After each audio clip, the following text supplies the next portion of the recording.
खुद भी कहा कि who will follow the law if the lawmaker break it। DSP Usman Haider ने प्लानिंग के साथ बीवी और बेटी का कत्ल किया। यहाँ ये सवाल पैदा होता है कि वज़ीर-ए-आला पंजाब मरियम नवाज ने जब ये कहा कि किसी लड़की को खासकर अगर हरास तक किया गया तो वो मेरी रेड लाइन होगी, तो यहाँ पे डबल मर्डर है, माँ बेटी का कत्ल जो है वो एक जुर्म है। वो कोई पुलिस ऑफिसर करे, वो कोई सहाफी करे, तो कानून सबके लिए बराबर होना चाहिए। डीएसपी उस्मान हैदर ने 2 शादियां की हुई हैं। ये जो बीवी है इसके बारे में ये पता चला है कि कुछ अर्सा कबल इसको डिवोर्स दे दी थी। उसकी वालदा से और उसकी बहन से बारी बात हुई, मकतूला की, तो उन्होंने ये कहा कि 20 साल में कोई ऐसा दिन नहीं आया जब इसने तशद्दुद नहीं किया इस डीएसपी ने। तो अभी ये ट्रेनिंग पे गया हुआ था मुल्तान, ये एसपी प्रमोट हो रहा था। 25 सितंबर को ये दोनों माँ बेटी को घर से लेकर जाता है और फिर रिंग रोड पे कत्ल कर देता है चलती गाड़ी में। दोनों को एक साथ चलती गाड़ी में, और इस बात की तस्दीक डीआईजी इन्वेस्टिगेशन सैयद ज़ीशान रजा ने खुद की।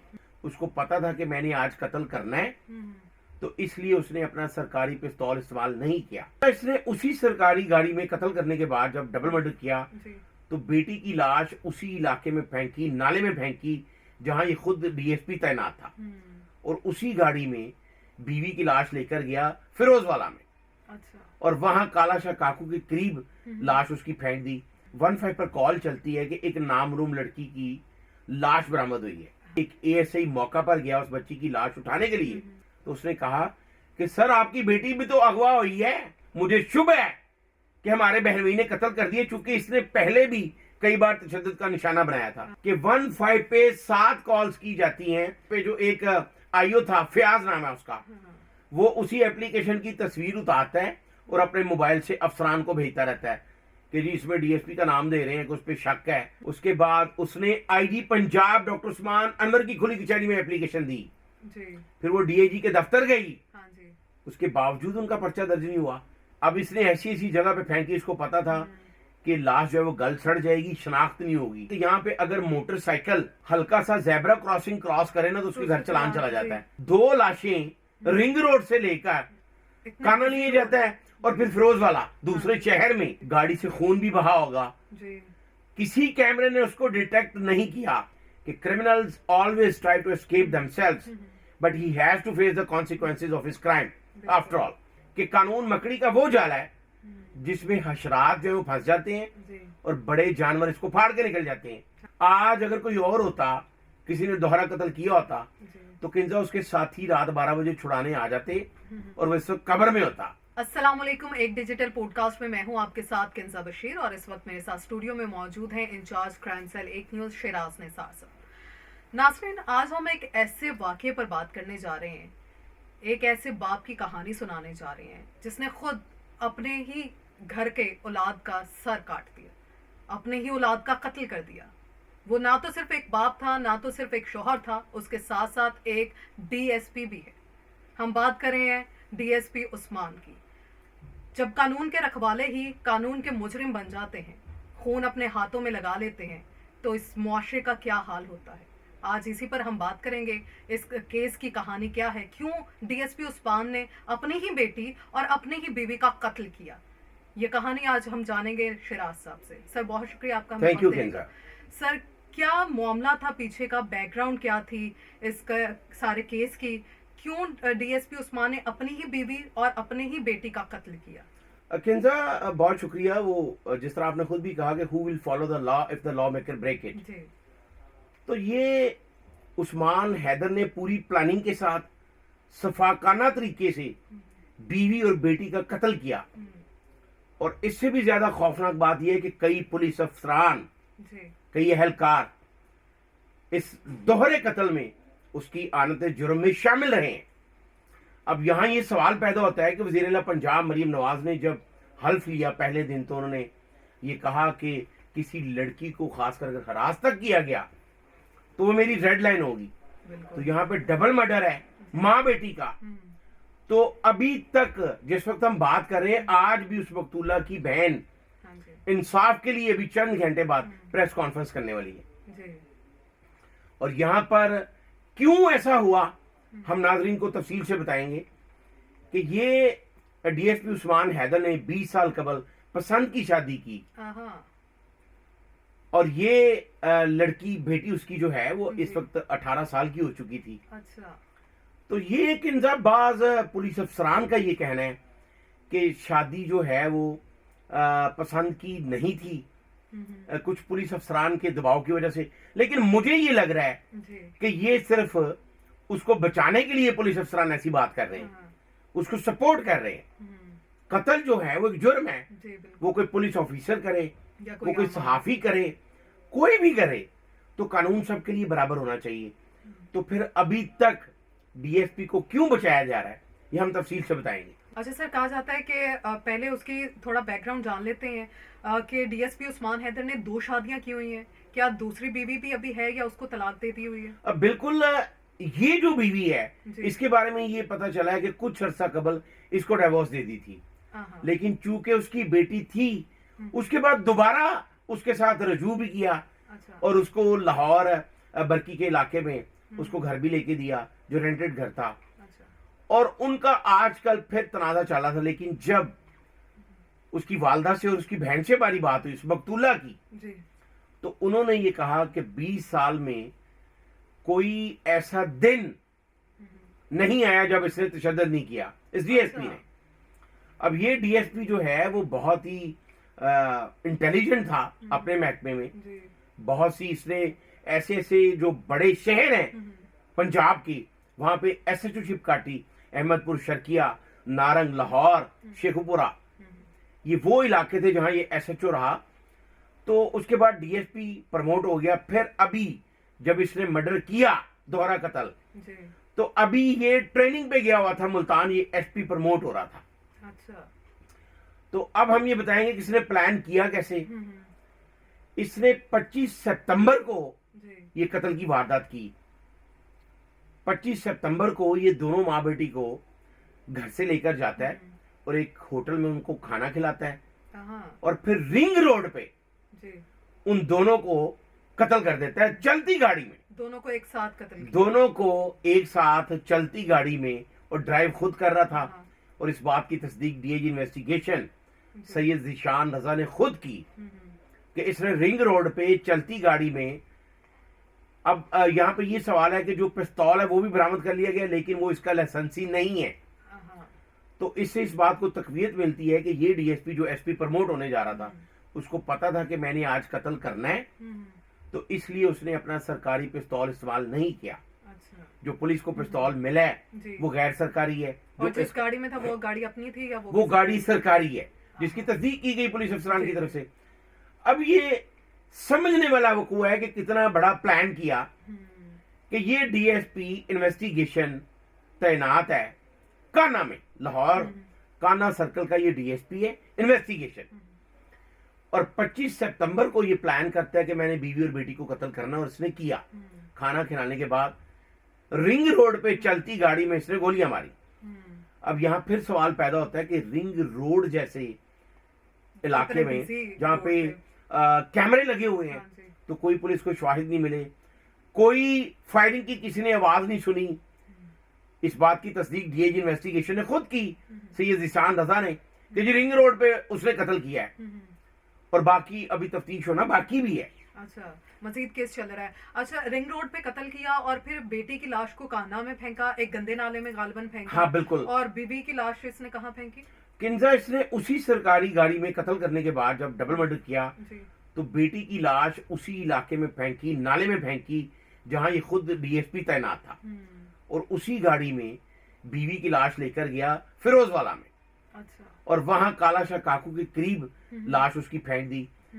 अब देखें कि 25 को ये कत्ल कर रहा है और 27 को काना के इलाके से 15 पर कॉल चलती है कि एक नामरूम लड़की की लाश बरामद हुई है। हाँ। तो अब सोचने वाली ये बात है कि चूंकि वो तो खुद वहां पे डीएसपी हाँ था, जी। और बहुत से नाजरीन को ये नहीं पता कि उसी दिन जी। डीएसपी ऑपरेशन का चार्ज भी इसी के पास था, उस्मान हैदर के पास। हाँ। डीएसपी ऑपरेशन काना जो है वो उस दिन छुट्टी पर थे, और ऑपरेशन एंड इन्वेस्टिगेशन जी। दोनों का चार्ज इसके पास था।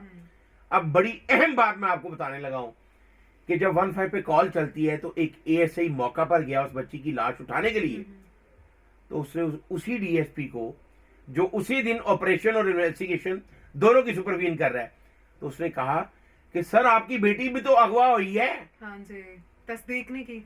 तो उन्होंने 174 की कार्रवाई करवाई खुद फौरी आहा, कि ये लवारिस है, इसकी शनाख्त नहीं है, तो इसको दफन किया जाए। पहले लाश भिजवाई जाती है जनाह अस्पताल में, उसके मुर्दे खाना में। तो वहां पर ये नहीं लिखा कि ये लड़की है, ये लड़का जी, एक लाश मिली है। अच्छा। अब ये भी यहां समझने वाली बात है कि जब पोस्टमार्टम किया जाता है तो कॉज ऑफ डेथ बड़ी अहम होती है। इसको गोली लगी है, स्टैब लगा है, एक्सीडेंट हुआ है, क्या हुआ है। जी।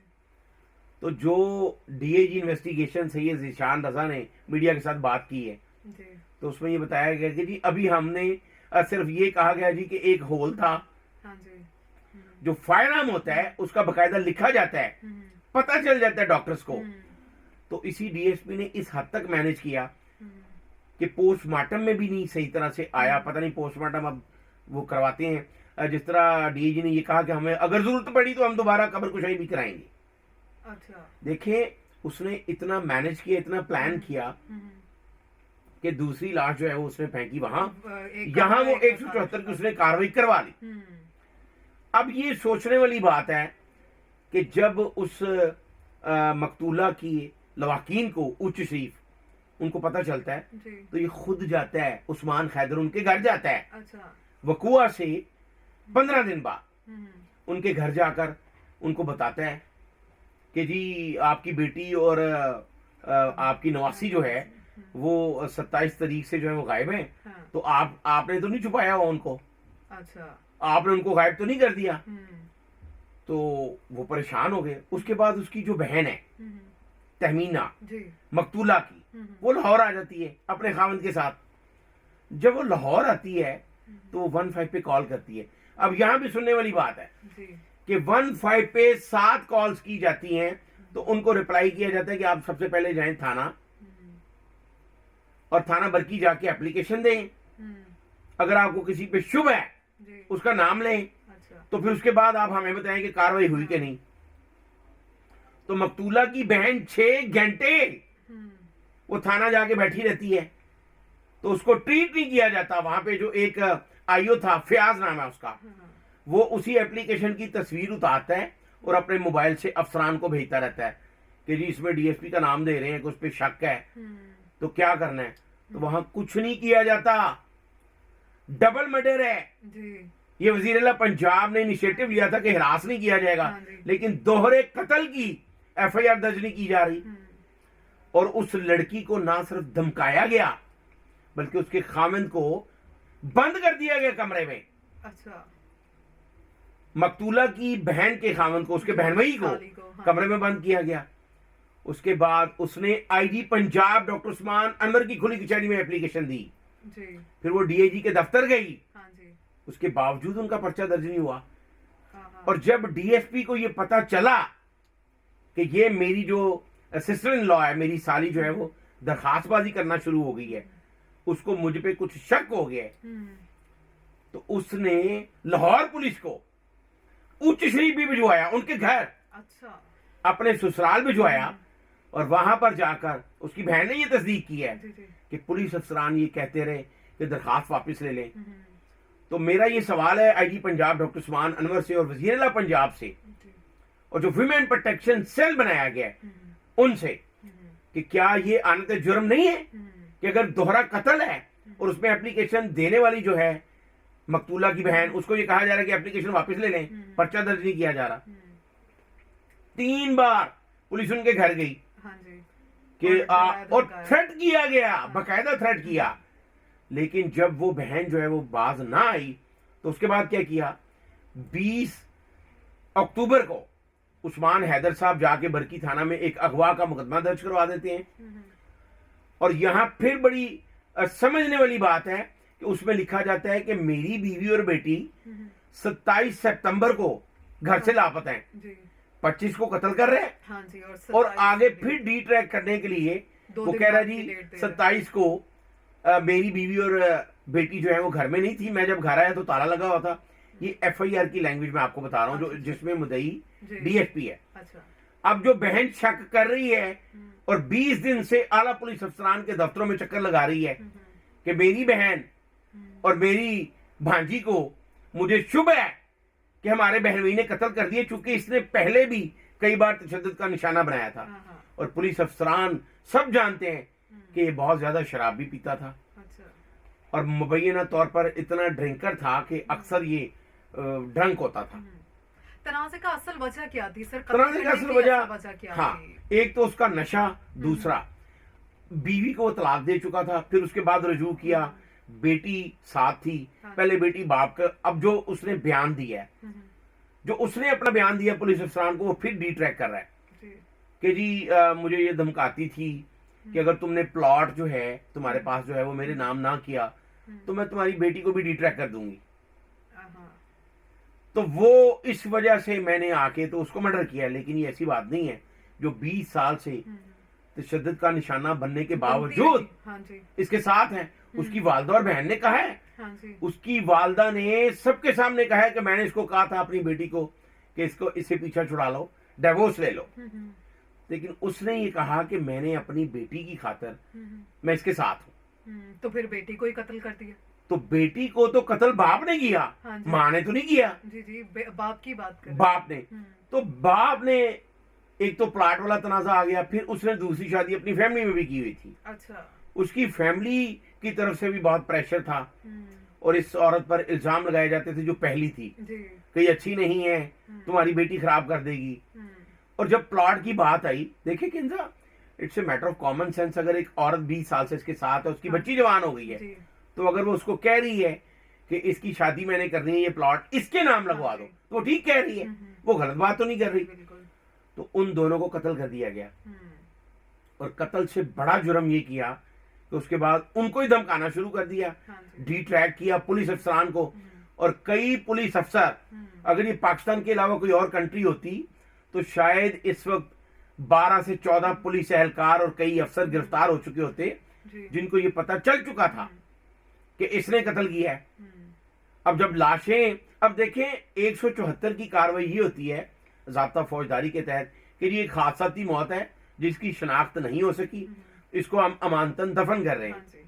जबकि बाकायदा पुलिसिंग में इसका भी फंड होता है कि अगर आपको कोई नामालूम लाश मिलती है, आप उसकी तस्वीर बनाएं, उसके बारे में अखबारात में दें, अपना नंबर दें, आयु अपना बताए कि जी अगर किसी की कोई अगवा है, कोई गायब है तो हमें बताएं। लेकिन ऐसा कुछ नहीं किया गया।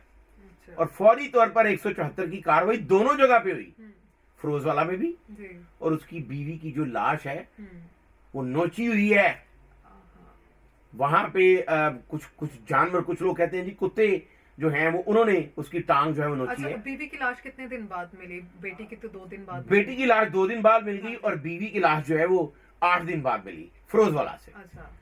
अब इसने ऐसी ऐसी जगह पे फेंकी, इसको पता था कि लाश जो है वो गल सड़ जाएगी, शनाख्त नहीं होगी। और वहां पे भी 174 की कार्रवाई हो गई, इसने खुद मैनेज किया है। और यहाँ पे तो वो खुद डीएसपी था। अच्छा सर, हर रोड पे अब कैमरे लगा दिए गए हैं, तो जब ये लाशें फेंक रहा था तब क्या कैमरे की आंख ने इसको नहीं देखा, या अब इन्वेस्टिगेशन में क्या उन जगह की तफ्तीश नहीं की गई, कैमरों की सीसीटीवी नहीं लग पाई गई? किंजा, बड़ा ही अच्छा सवाल है कि यहाँ पे अगर मोटरसाइकिल हाँ जी हल्का सा जेब्रा क्रॉसिंग क्रॉस करे ना तो उसके घर चलान चला जाता है। तो 2 लाशें रिंग रोड से लेकर काना लिए जाता है और फिर फिरोज वाला दूसरे शहर में, वो शेखुपुरा की ज्यूरिसडिक्शन है, तो रास्ते में किसी को पता नहीं चला। गाड़ी से खून भी बहा होगा, किसी कैमरे ने उसको डिटेक्ट नहीं किया। और अगर किया भी है तो फिर उसको सपोर्ट किया है। तो अगर नहीं किया गया तो क्यों नहीं किया गया?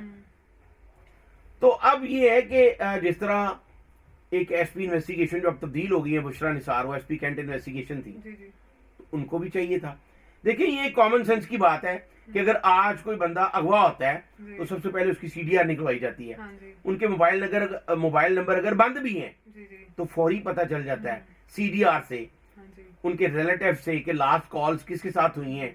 तो बहुत से ऐसे शवाहिद होते हैं अगर इन्वेस्टिगेट किया जाए। अब वो हाई कोर्ट गई उसकी बहन, तो जब हाई कोर्ट ने पूछा तो फिर सीसीपी लाहौर बिलाल कबियाना ने इनिशिएटिव लिया और डीएजी इन्वेस्टिगेशन सैयद ज़ीशान रज़ा को कहा गया बल्कि सख्ती से कहा गया कि आपने अभी तक उसको गिरफ्तार क्यों नहीं किया, उसको गिरफ्तार करके तफ्तीश करें। जी और सीसीपी लाहौर के इनिशिएटिव पर अब फिर उसको बुलाया जाता है। वो मुल्तान चला गया हुआ था, वो अपनी ड्यूटी करता रहा जी दोहरे कत्ल के बाद, हाँ, और डी ट्रैक करता रहा पुलिस अफसरान को भी। 174 की कार्रवाई करवाने के बाद लाशें दफन कर दी गई। तो वो उसको मुल्तान से बुलवाया गया, वो कोर्स करने गया हुआ था, एफपी प्रमोट हो रहा था। अच्छा तो जब वो वापस आया तो उसने पहले अबूरी जमानत करवाई अपनी। अच्छा उसको ये पता चल चुका था कि मुझे गिरफ्तार करेंगे, क्योंकि मेरी साली वो अब एक्टिव है, वो एप्लीकेशंस भी दे रही है। उसने अबूरी जमानत करवाई और वो पहुंचा पुलिस के पास, तो वो फिर यही कह रहा था कि जी मुझे तो पता ही नहीं है कि वो कहाँ है। 2 महीने तक ये इन्वेस्टिगेशन चलती है और 2 महीने तक वो डी ट्रैक करता रहता है, और फिर जब उसको गिरफ्तार किया गया, गिरफ्तारी पर उसने अपना बयान दिया कि मैंने माना उसने कि मैंने कत्ल किया है। किंजा, या वो आपको मैं बताता हूँ कि उसको फिर गिरफ्तार कैसे किया गया। जी। जब किसी की अबूरी जमानत हो जाती है हाँ जी, तो उसने चाहे 10 मर्डर किए हो, हम्म, फिर वो अदालत की डिस्पोजल पे चला जाता है कि अदालत में पेश होगा, उस वक्त तक पुलिस उसको गिरफ्तार नहीं कर सकती। फिर पुलिस ने एक थाना बरकी में ही एक और मुकदमा दर्ज किया जिसमें उसकी बहन मुदैया है, वो धमकी देने का मुकदमा दर्ज किया गया, जिसका पता नहीं था उस्मान को, जो डीएसपी है। जी जी उस मुकदमे में उसको गिरफ्तार किया गया। हम्म, तो फिर जब तफ्तीश की गई इस डबल मर्डर की, तो वो उसने मान लिया। उसने कहा जी बिल्कुल मेरे एतराफ़-ए-जुर्म किया। एतराफ़ जुर्म कर लिया, जिसकी तस्दीक डीएजी इन्वेस्टिगेशन ने खुद की। उसने कहा कि जी मेरे इसके साथ ताल्लुकात खराब थे हम्म, और मेरी बच्ची को डी ट्रैक करने की धमकी देती थी, प्लॉट मांग रही थी। तो मैंने इन वजूहात पर, तो बच्ची का क्या कसूर था बीच में? बच्ची का ये कसूर उसने बताया कि पहले बच्ची जो है वो मेरा साथ दे रही थी, अब वो अपनी वालदा का दे रही थी। हमने इस हवाले से भी सवाल किया, जी डीजी से भी किया, एसएसपी से भी किया, हाँ जी, कि क्या कोई इस तरह को कोई गैरत का मामला तो नहीं आ गया, कोई इस तरह का कोई बच्ची या उसकी बीवी। तो उन्होंने ये कहा कि अभी ये तफ्तीश होना बाकी है। अच्छा, कार्रवाई चल रही है। बहुत सी चीजें जो है वो पुलिस अफसरान ने भी छुपाई, हाँ जी, और ऐसा होता है। इससे कबल भी लाहौर में एक वाकया हुआ, अभी तक एक एसएसपी अंदर है, जेल में है, वो लाहौर कोट लखपत जेल में, मुफक्खर अदील। अच्छा, उसने एक अपने दोस्त को कत्ल किया लाहौर फैसल टाउन के इलाके में। तो उसने भी ये किया कि रेंटेड घर लिया, वहां पे उसकी लाश जो है वो तेजाब में डाली, और जिस दिन उसकी लाश को वो गलाया गया, उस दिन उसने अपने घर में बारबेक्यू भी रखा हुआ था, आय हाय, ताकि किसी को ये पता ना चले, अगर स्मेल आए भी तो वो बारबेक्यू वाली स्मेल से कवर हो जाए। फिर उसने वो घर प्लान के साथ लिया एसएसपी ने, कि जहां से एक बहुत बड़ा गटर था उसके करीब। फिर कुर्बान लाइन से एक ब्राउजर मंगवाया गया पानी का। तो अब रात को अगर 12 बजे कुर्बान लाइन से ब्राउजर निकल रहा है तो पूछना चाहिए था वहां पे इंचार्ज को जी, कि एसएसपी साहब रात के 12 बजे आपको इतने बड़े टैंकर की जरूरत क्यों पड़ गई। उसने वो महलूल जो था लाश वाला उस गटर में डाल के उसके ऊपर वो पूरा टैंकर पानी का जो है बहा दिया। सर ये किसी नॉर्मल आदमी का तो इतना क्रिमिनल देखिए माइंड नहीं ये हो जो सकता। इन्वेस्टिगेशन ऑफिसर्स होते हैं, जी, आपने वो सुना होगा चोर सिपाही। हाँ जी, ये चोर और सिपाही जो है ना वो आगे पीछे ही होते हैं। हम्म, जो क्रिमिनल्स होते हैं वो भी इसी तरह की वारदात कर सकते हैं, और जो पुलिस अफसरान हैं जी, उनको भी सारे हरबे आते हैं। हाँ जी, लेकिन किंजा आपने ये भी सुना होगा कि criminals always try to escape themselves, but he has to face the consequences of his crime after all.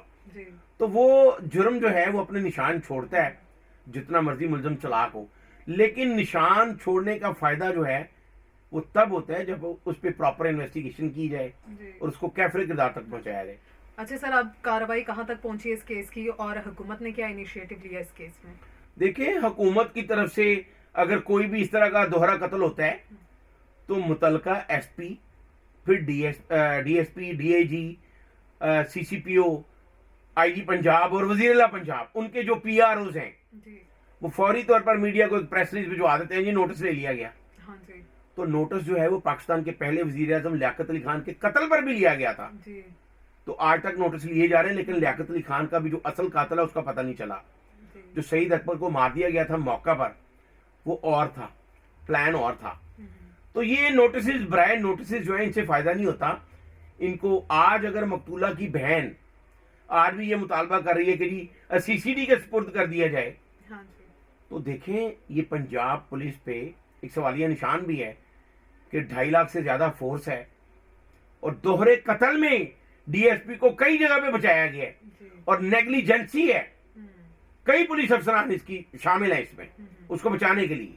जी तो अब अगर वो सामने आ गया है तो जिस तरह ये कहा गया था कि जी इस तरह के मुकदमात में स्टेट को मदई बनना चाहिए। जी अब देखें जिस तरह कई पुलिस अफसरान ये बात कर रहे हैं, हमारे साथ बात की है उन्होंने कि ये चंद महीने में सुलह हो जाएगी, जी तो फिर ये हमारे मुआशरे में क्या मैसेज आएगा हाँ जी कि अगर कोई बासर है जी तो वो दोहरे कत्ल में सुलह हो जाएगी। सुलह हो जाए तो छोड़ दिया जाए। एक अकलीती अमूर का वजीर कत्ल हुआ था लाहौर में, जी उसमें एक इंस्पेक्टर का नाम आया, नामजद हुआ वो, तो बाद में वो भी सुलह हो गई।